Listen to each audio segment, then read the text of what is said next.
Alright, so here's a build that you can take into Legend Onslaught.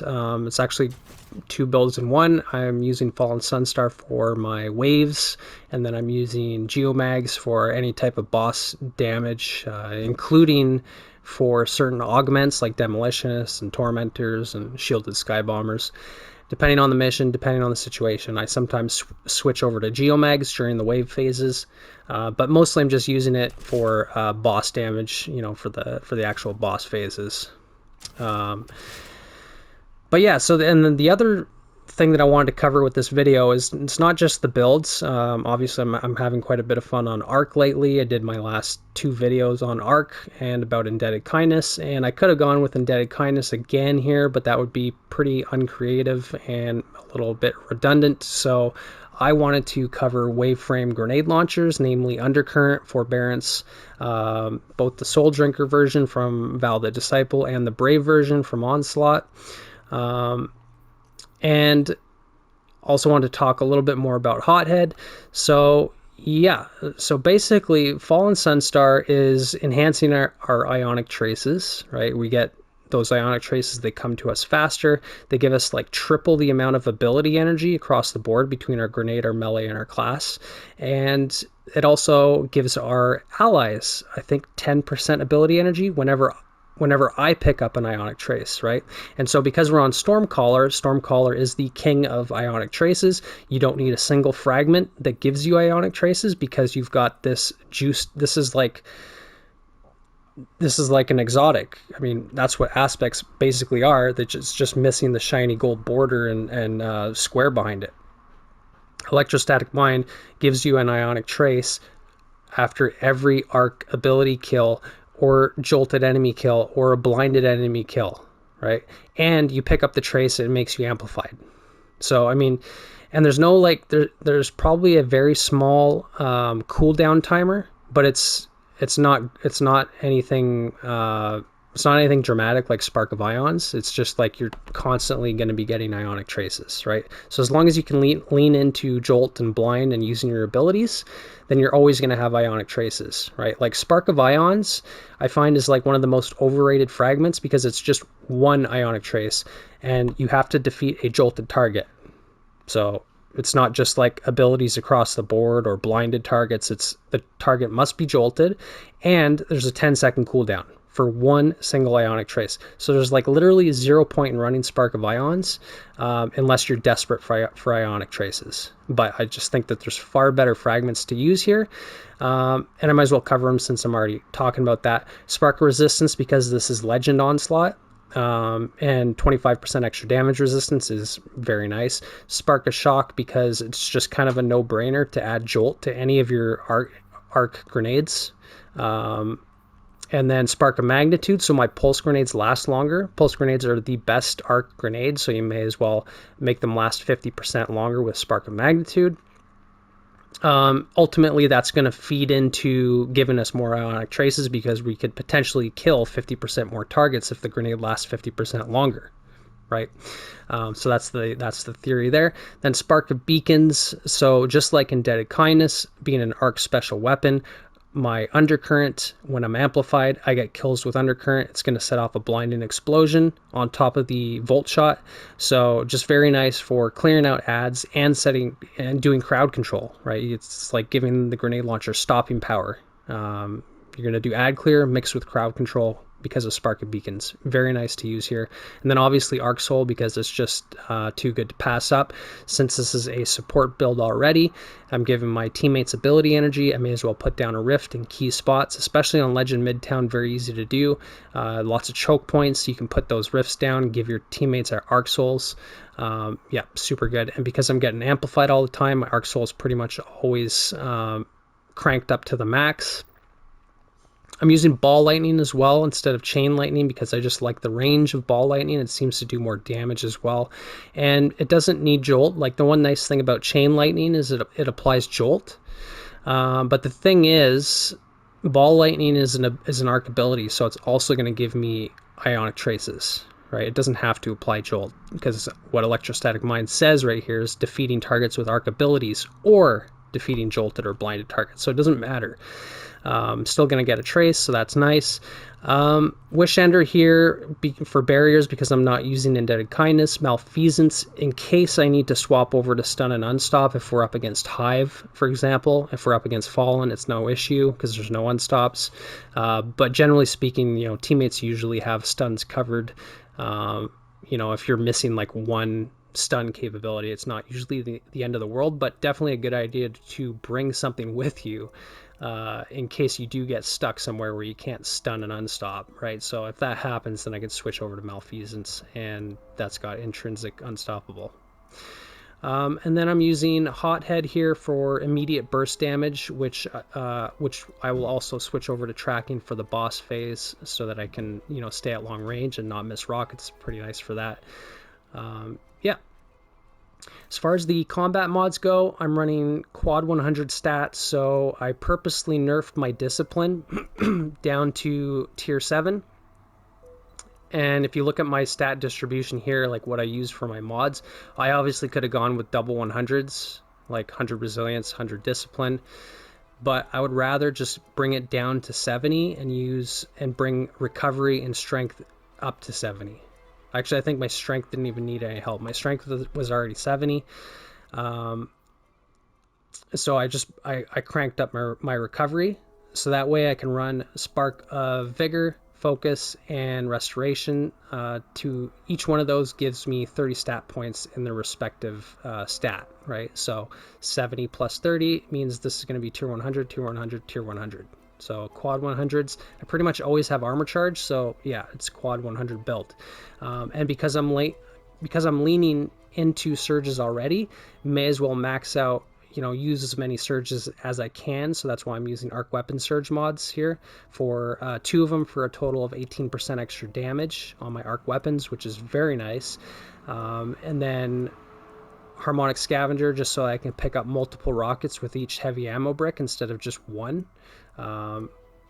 Very good for that. Also, Undercurrent eats through a lot more ammo than Indebted Kindness, so harmonic scavenger is going to help you out there as well. And then time dilation just so I can get that armor charge lasting a little bit longer.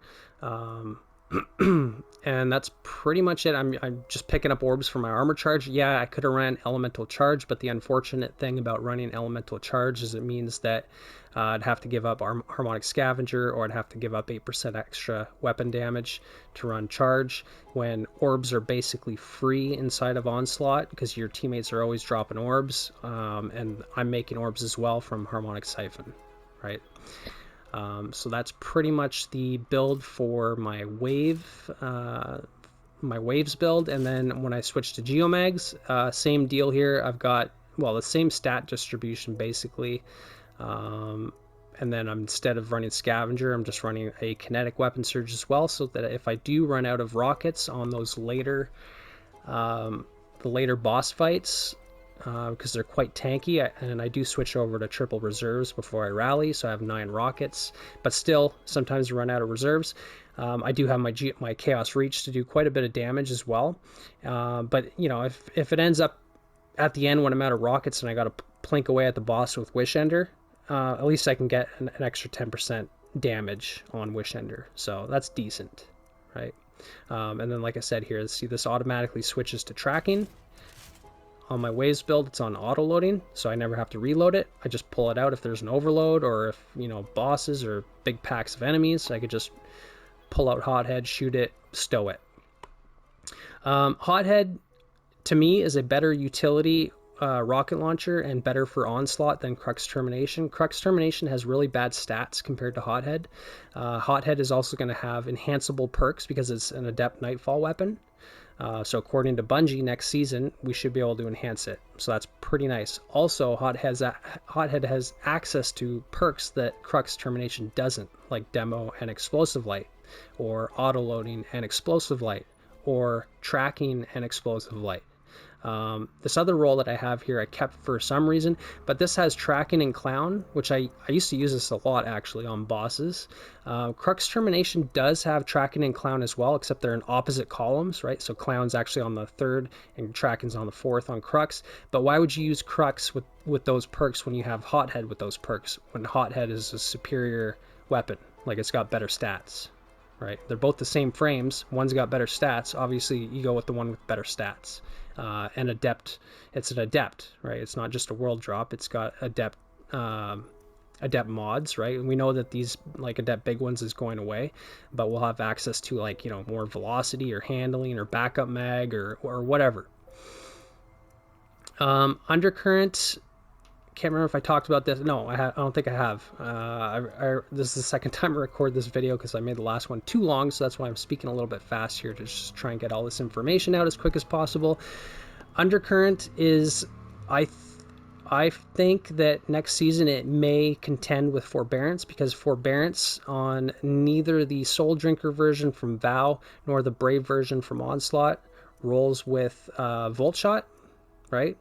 They only roll with Chain Reaction. That's the Ad Clear perk, which Chain Reaction is very good, but we know that Chain Reaction is getting nerfed next season. Wave frames are getting nerfed as well, but so is Chain Reaction. That's not an issue on Undercurrent because we've got Volt Shot there, right?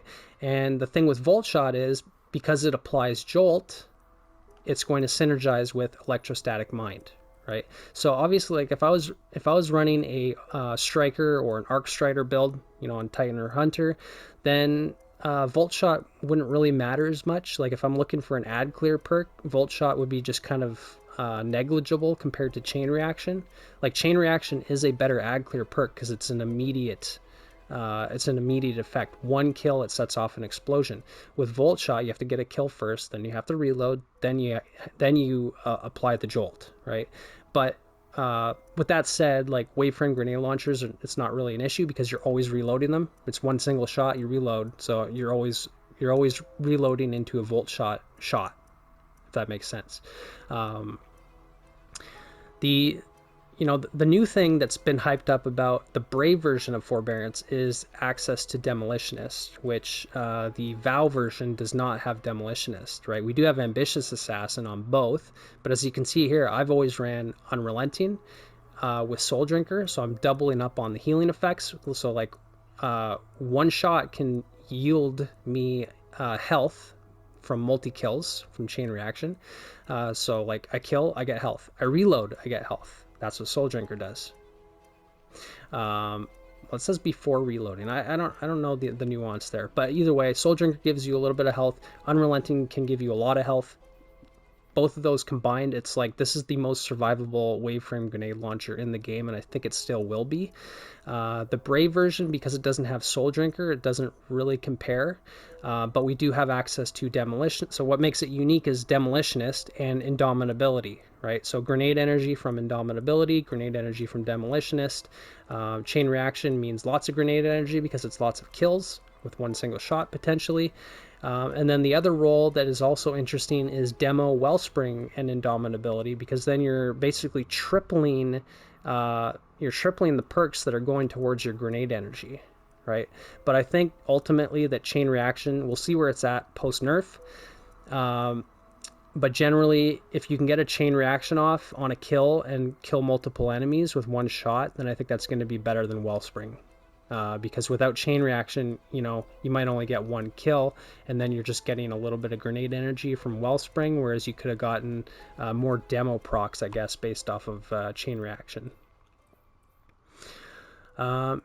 Yeah, so that's pretty much it for the builds, and then, like I said, I switch over to Geomags here. Stats are, there's nothing too crazy. Obviously, like, everything has to stay the same here. I'm still using everything is the same abilities, fragments, because if you don't do that and you switch, like, obviously it's not an issue if you switch before you rally, but when you go back into your waves, or if you need to swap to this loadout, like say I'm doing ad clear, controlling the waves, and then all of a sudden we get two Demolitionists, right? Well, we need to take care of them immediately. Say it's like wave 43, and the Demolitionists spawn in with like shanks and exploder units. Well, you need to you need to get rid of them ASAP. So I could just immediately swap over to Geomags and then pretty much take out a single Demolitionist with one Chaos Reach. So it's pretty good for that.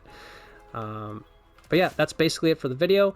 I haven't decided what footage I'm going to add to the end here, but it'll be a 10-wave sample of Legend Onslaught in one of the higher waves, like 30 to 40 or 40 to 50. I'll see what I can come up with, but I already did all my challenges this week with the this build and this swap strategy here. Exact same weapons. I did all 150 waves for the, for the pinnacle or powerful reward or whatever it is, but it's an extra brave weapon drop and my 50 wave completion. So yeah, that's it. I'll see you in the next one.